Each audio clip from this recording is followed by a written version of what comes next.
Right, Shalom. First, I'd like to give all praises unto Yahweh, Bahasham Yahushai, and double honors unto the apostles and elders of Great Millstone, and honors to you brothers out there in the highways and the byways teaching this word in all sincerity and in truth. And I just want to respond to this Edomite supremacist right here, pushing that plantation Christianity on our people. And you know, look, I'm just gonna go straight into the information, man. I'm just gonna put a few points out there. This guy basically is nothing but a cold-hearted Edomite supremacist. Alright? And he wants you so-called Negroes and Hispanics and Native American Indians stuck in the paradigm that he's comfortable with. Okay? It makes him very uncomfortable to know that you so-called Negroes, Hispanics, and Native American Indians believe in the Lord in truth, believe he's a so-called black man, believe yourself to be a special people, and are looking at him like what he really is, which is the enemy. Okay? And you are verifying things for yourself rather than relying on him, the good, God-fearing, Christian-loving bastard, to verify things for you. Because let me say this, man. We don't care whether you think what we're teaching is stupidity or not, because who are you? You're a cave ape. We verify your findings. If you say something, we verify whether what you're saying is right or wrong, not the other way around. You cannot verify anything that the prophets of the Heavenly Father, the men of the Lord, Israelite princes of power have to say. Okay, you are a peon. You were made to be a peon. And in the end, you Edomites are all going to be destroyed any damn way. Alright? You're not, your authority is in your world. We're not of your world. We have to live in your world, but we are not of your world. Our authority is the spirit of Yahweh Ba'Shem Yahushai, the spirit of his son Yahushai, which is his word and his will, which is the spirit of truth, which comes down through the apostles and the elders and great Israelite men who the Lord have set up to establish the truth on earth, man. Okay? When you say something, the apostles and elders and the other men on down, we verify whether what you're saying is true or not, which we deem what you're saying to be bullshit, and that's exactly what it is. So let me play this devil. Unless God's black. You know, I worship God unless God refuse to worship God unless God's black. That's a damn lie. The so-called black man, Hispanic man, a Native American man has been worshiping the white God for the last 400 years. So you're a damn liar, man. No, we refuse to worship a false God because we found out that the image that you portrayed of the Heavenly Father and his Son is false. Okay, we're not biased, man. We're just dealing with the scriptures and the spirit of truth, man. You damn fucking liar. Even to this day, right, the majority of people ain't got no problem worshiping a so-called white Jesus. So you're a damn liar, man.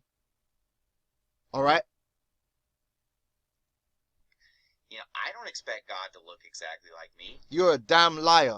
He ain't never had a problem walking into any church or watching any film or anything that depicted who you ignorantly call Jesus Christ as a so-called white man. I guarantee you he's never mentioned it, never had an issue with it.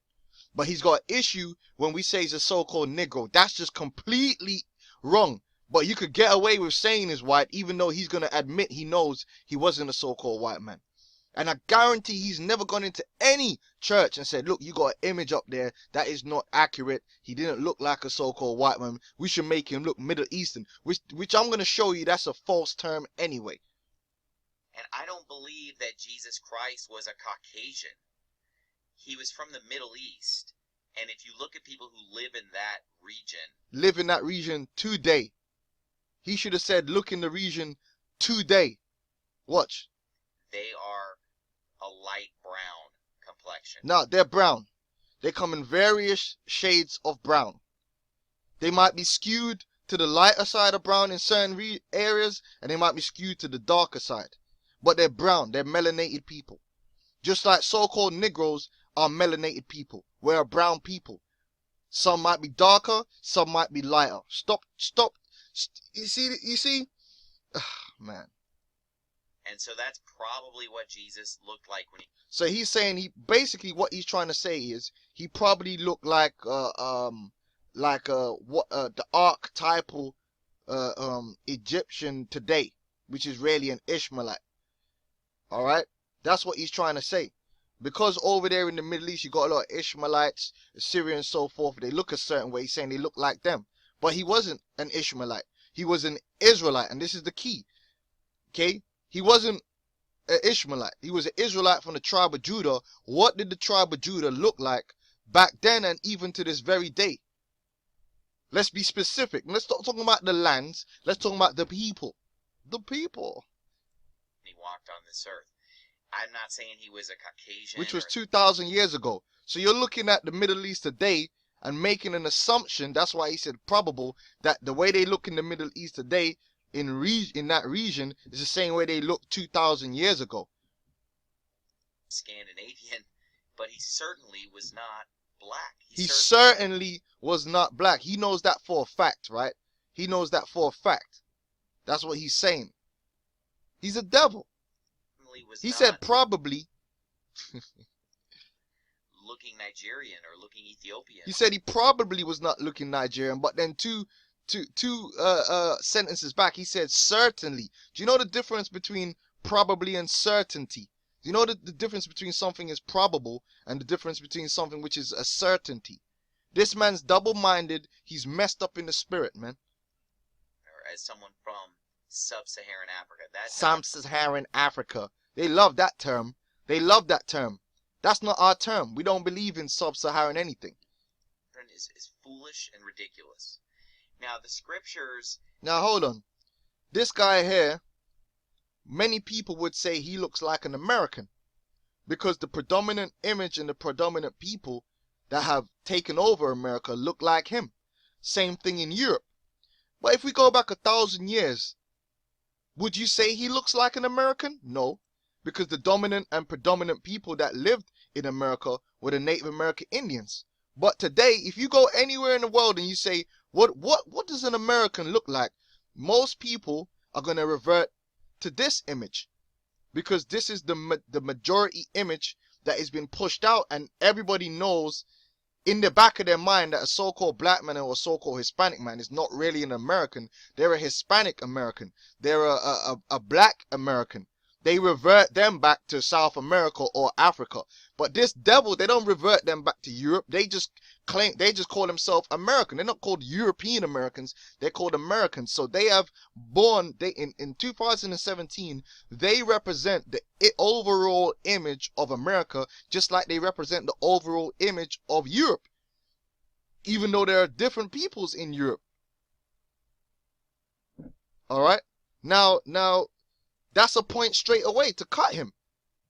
Oh, if you look at the Middle East, well, if you look at America today, would you get the image of the people that lived there 1,000 years ago, which is the Native American Indians? Let's get another example. These people here. These are what Egyptians look like today. These are Egyptians. Now, if you go back over 2,000, if you go to about 2,500 years ago, did the ancient Egyptians look like this? I'm going to ask you. You go do the research, Mr. Anderson. Mr. Anderson. Go and do the research and let's find out if the people in Egypt who will look like this today, these are Egyptians today. Did the ancient Egyptians look like this? The people of the pharaohs? The ancient ones that built these monuments, did they look like this? Or did this people enter into those lands and did a gentrification take place? Answer them questions, man. You ain't got no argument, you damn devil. Okay? You ain't got no argument, man. You're a fool. Let's go back into the ancient biblical history. Kush, since sub-Saharan Africa. Were not all peoples living in the Middle East? Okay? Now, if you go Genesis 10, it tells you Cush. Nimrod was a Cushite. Now, Nimrod was became the head of all the people and had a kingdom at Babel in the land of Shinar, which is in Iraq. And let's see who was living in that region in that time. Everyone. Everyone. All the people. And guess what? They were all a people of color. Alright? When you go to Genesis, the 11th chapter, all people were living in that region. Now, the Middle East. Right? Let's get this image here of what they call the Middle East. This is the region of the Middle East. You got from Yemen up to Turkey, over to Pakistan, which you got hella dark ass Pakistanis, dark Afghanistanis, dark. Come on, let's be real. Alright? But anyway, this is the region of land we're concerned with, Palestine and Israel. Now we know the ancient Egyptians were tall, very, very tall, and they were very, very dark. Okay? Today, they had to migrate south. They would be the people of Sudan. Okay? The people of Somalia. Alright? Mizraim. Tall, dark people. Now, when you go into the Philistines, since you say, oh, the people of the Middle East, would you say the Philistines were in the Middle East? Yeah, the Philistines. Let's look up the land of the Philistines. I'm just disproving the fact that you're discounting that the Judah, which were so-called people that looked majority Negroid, could have lived in the Middle East, because you go there now and you don't see that in 2017. The Philistines, right?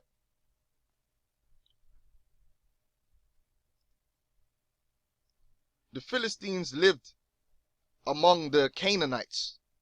These Gaza, these are Philistine cities. This is considered to be the Middle East.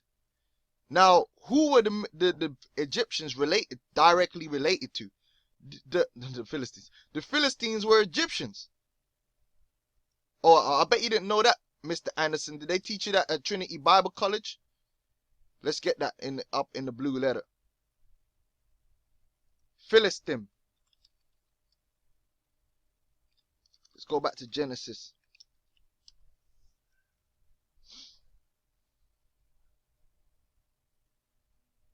Alright?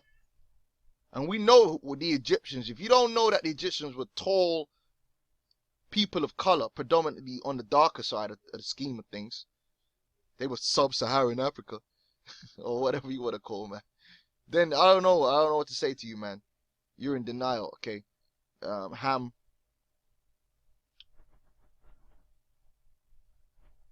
Right, Ham.